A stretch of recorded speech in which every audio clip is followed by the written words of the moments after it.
Hello everyone, welcome to part 7 of my Rams Connected franchise here on Klein92 TV, and there are so many things I wanted to tell you guys about this episode, but I'll just tell you what I'm showing you right now.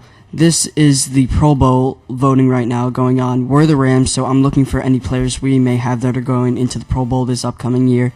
And the first thing I want to talk to you guys about is that we recently hit 100 subscribers on this channel, which is a pretty big deal for me considering I started this channel in June this past year. And if you guys are wondering, yes, I will be doing some sort of thank you celebration video for the 100 subscriber mark. I'm not going to do a giveaway. I considered doing one, but I just thought that there's not really enough people subscribed to my channel to really make it worthwhile. Another thing I want to talk to you guys about is kind of like a new update I made to the channel, and it is this past Christmas I just got a new microphone specifically just for this channel, so you're probably going to get some better voice quality than you have in the past. I know some of my past videos it kind of sounds like I have something over my mouth when I am talking to the microphone. And the third thing I want to tell you guys about is I've been getting a lot of comments giving me new suggestions and things to do on the channel, and don't get me wrong, I really appreciate it, but there are just a couple things I want to talk to you guys about. And you can see right there, Colt McCoy is starting for the San Francisco 49ers in this important game, and you can see right there, Frank Gore and Colin Kaepernick are hurt for this game, and they will not be playing. So let's go back to some things I want to tell you guys about. And then the first is that one of the suggestions I've been getting is, how about you do an ultimate team on Madden? Like, don't get me wrong, I would love to do an ultimate team on this channel. It's just that there's two main reasons why I'm not able to do one of those right now. And maybe in the next Madden, rather than doing a franchise, I'll do an ultimate team. But the two reasons why I can't really do an ultimate team now is that I already started an ultimate team in my game, so if I were to show you it now, it would already be kind of like halfway through the entire series, which I didn't see really a point of doing. And the second reason why I'm not able to do it is, you guys already know by this point, I'm not really the best when it comes to time management. I attempted to do 2 or 3 series at once when I had the Let's Play The Sims 3, Search for the Best, and this all going on, and you guys know that didn't work out whatsoever, so I don't want to be doing more than one series on this channel and having to like overwhelm myself to the point where YouTube becomes more of like a chore than something that I actually enjoy doing. You can see right there, 49ers are starting off their opening drive with a touchdown. Jacquizz Rodgers is still playing this game, which is good considering I feel like we've missed him for more than half the season. So the final thing I want to tell you guys about is kind of like future plans for the channel and all that. No worries, this series will keep going on and all that, but in the future, the series will eventually end, right? So what I'm thinking is, I've been saving up for an Xbox One. I don't know if you guys are Xbox One or PS4, but I'm definitely getting the Xbox One just because I'm playing Xbox 360 here, so it only really makes sense if I get the Xbox One in the future. So once I get that, I'll probably be getting NBA 2K14, and there are 3 possible things I could do with that game. I could do a My Player, I think it's called My Team, I don't know if it's My Team or Ultimate Team right now, or I could do a franchise. And seeing how well this franchise has been going, I think I'm going to be doing a franchise in that game. And that series it's either going to start up in March, which is when I'm thinking I'll be able to afford it, or when we go through 2 seasons of this. So let's say we go through this entire season, and no matter where we get knocked off, there will be one more season at least after that. And that way, when this season ends, I won't be leaving you with like a cliffhanger or anything like that. That way, you'll know how the Rams franchise will end. And while I'm on the topic of future videos and that kind of thing, I know this is a little bit early, but if you guys have an idea of what team I should play as when I do my NBA 2K14 franchise, you could put it in the comments below, because there are so many teams that could be rebuilt and that kind of thing. It's hard for me to decide which one. You can see Jacquizz Rodgers right there scoring a touchdown, tying the game up at 7, almost at the end of the first quarter. And I forgot to tell you guys how significant this game is for our entire season. For those of you who have seen the entire series, you know how important this game is for our team. But for those of you who are newer to the channel and haven't seen the rest of the series, I'll just fill you in right now. So up to this point, our record is 9-2, and the 49ers record is, I believe, 8-3. So if the 49ers win this game, we'll have the same record. And I know what you guys are thinking. How is it decided who gets a better spot in the playoffs? Because at this point, it's pretty guaranteed that we're both going to get seeds in the playoffs. So the way it's determined on who gets the better seed is by who has a better interdivision record, right? And at this point, I believe the 49ers are just one game ahead of us in terms of interdivision record because we lost to them once, and I think our other loss may have been to the Seahawks. You can see Mark Sanchez, a great pass right there in between three 49ers defenders. I thought that was cool. The first time I ever showed a replay in this series. I know it's kind of weird. So if we win this game, we'll have a better record of them by 2 full games, which is really helpful. And not only that, but we will have the same interdivision record. Janoris Jenkins right there getting an interception. I actually know his name. A lot of you guys were calling me out on it in the comments, but I'm starting to learn the players a little better, so just hang in there with me. So by having that 2-game lead, as I said, we would only need to win 2 out of the last 4 games in the entire season, which would put us at a pretty good chance of getting either a 1 or a 2 seed in the playoffs. However, if we lose this game, then we will have the same record as the 49ers, and since they have a better interdivision record, we would be behind them, which would put us at a wild card seed. So there is the whole spiel on why this game is so important. You can see there Mark Sanchez throwing his first interception of the game, something we have seen more and more common as the season has been going on, and this game especially worried me because when it comes playoff time, we are going to have to play more teams that are at the same level as the 49ers. And we cannot afford having Mark Sanchez throw this many interceptions. He's averaging like 1 or 2 interceptions every game, which is not good for our team because in the playoffs, every time we have the ball, we need to score because so many teams are getting more and more points, and we can't afford to have that many turnovers. So I've talked to you guys enough in this video. Let's get into some of the actual gameplay. You can see Michael Crabtree right there fumbling the ball. There were a lot of turnovers in this game. You guys will see as the game goes on. So we have the ball right here on 2nd and 12. There's only 5 minutes left in the first half. We're doing a curl route to Tavon Austin, another person who I found out whose name I'm pronouncing incorrectly, which really does bother me because I looked up the spelling of it. It is Tavon, so I have no idea why it is pronounced that way. You can see Jacquizz Rodgers running up the gut right there for an 8-yard gain. We have the ball right now on 3rd and 4. We're doing a play action with Jacquizz Rodgers. Sanchez is back. He's rolling out to the right side. He's got a lot of time in the pocket. He's throwing it to the left. His 2nd interception of the game, and we're only in the 2nd quarter. This is not looking good for Sanchez, and you'll see this is one of his worst games. You can see Colt McCoy right now in the pistol. He's giving it to LaMarcus James up the middle. James gets past one defender. He has yet to be touched. He's about to be run down, and I accidentally run into Janoris Jenkins with our cornerback McDonald. LaMarcus James gets like a 70-yard touchdown off a stupid play by me. He's celebrating in the end zone. I do have to give him some credit. Even though he wasn't touched that entire run, it was a pretty good run by him. So right here on the kickoff, the score is now tied at 14 with about 2 minutes and 45 seconds left. I'm taking the ball out with Tavon Austin. As I have said in previous episodes, just running to the outside in this game works way too well. They should definitely change that. I like how they made it easier to bring back kickoffs, but it's a little too easy in this game. Right now we're running up the gut with Jacquizz Rodgers. He gets all the way to about the 50-yard line, the 48 right there. He has 11 rushes for 61 yards. Right here we're doing a deep route with Mark Sanchez. He's rolling out to the left side. He's finding Jacquizz Rodgers on the left side, who fumbles it. Rodgers now has seemed to develop a fumbling issue. I don't know what it is. He's always either getting hurt or fumbling the ball. We may want to give Leon Washington the starting position near the end of the season to prevent Rodgers from getting hurt. You can see right there Michael Crabtree getting the ball at the 41-yard line. They have the chance right now to go down and score and take the lead right before halftime. Colt McCoy's going out to the right side to Mario Manningham, the previous New York Giant, and they will now have the ball on the 29-yard line. We're having a lot of our players blitz. Colt McCoy finds Anquan Bolding, the previous Baltimore Raven. He gets into the end zone. The score will now be 21-14. A good pass by Colt McCoy and an even better run by Anquan Boldin. We're trying to get back into the end zone with a minute left. That way we can tie the game before halftime. You see Sanchez right there finding Michael Floyd. He gets out of bounds at the 45-yard line. We are now doing a wide receiver corner with Tavon Austin. Sanchez is back. You know I'm passing it to Austin on this play. He gets the ball, gets it down, and is hurt right there.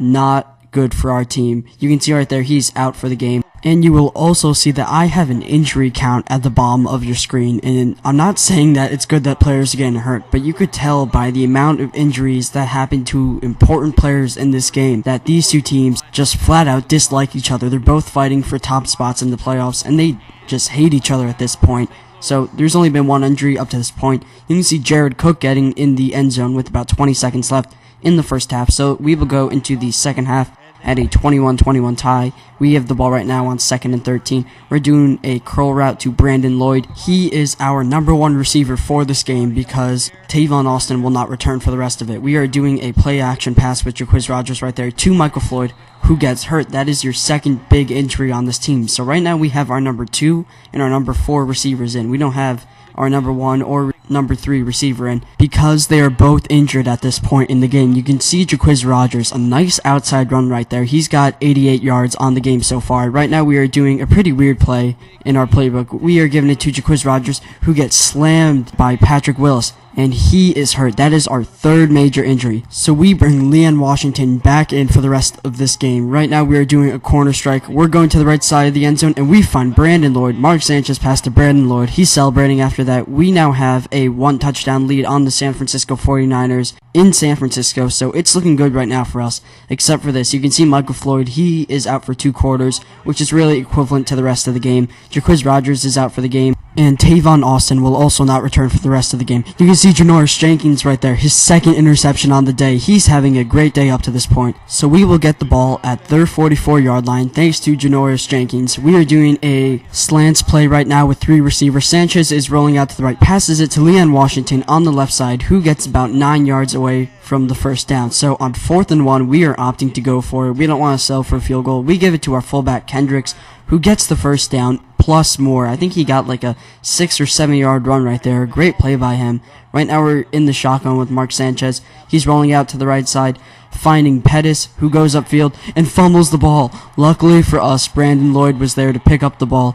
Pettis normally doesn't play at all during these games, but because we have so many injuries, he gets a chance to play. Right there, Leon Washington is getting into the end zone, increasing our lead to 14, I believe. He's celebrating right there, showing his crowd his muscles. So right now, Colt McCoy and this 49ers offense will get the ball at the 19-yard line. They have it right now on 2nd and 11. Colt McCoy finds Anquan Bolden for a 10-yard pickup, so it will be 3rd and 1. Here they have it on 3rd and 5 at the 39-yard line. McCoy will throw it across the middle. He misses the receivers, so on 4th and 5, they will be forced to punt us the ball. We have, I think it's Chris Gibbons back to receive this kick. Normally we have Tavon Austin to do it, if you guys have seen previous videos, but he's hurt this game. Gibbons muffs the ball. Luckily for us, one of the guys that came back to block picks it up for him. So we will get the ball right now at the 14-yard line with 2 minutes and 40 seconds left. Sanchez is rolling out to the right side. He feels the pressure and throws it right to Patrick Willis. I think that's his 3rd interception on the game. I can't handle having these interceptions anymore. I don't want to blow this game. It's such a key game. So I bench Mark Sanchez and put in Kellen Clemens. I think he's only played maybe 2 quarters this entire year against Dallas in like week 4. You can see right there they're trying to pick up a first down. They do not get it on that screen pass, so they will have to kick a field goal. The score will now be 35-24. We will get the ball right here, and Kellen Clemens will get his first chance as a quarterback for this team. Isaiah Peed is back to receive the kick, not someone that is typically back there. Anyway, he's running. He gets hit out of bounds at around the 50-yard line, just 1 yard away from midfield. So with about 45 seconds left in the 3rd quarter, Clemens is back. His first possession as what you could call a starting quarterback. He finds Austin Pettis on the left side, who gets about 14 yards. Right now on 3rd and 2, we are going to run Leon Washington right up the middle. He gets the first down and about 5 yards. He has 16 rushing yards on the day.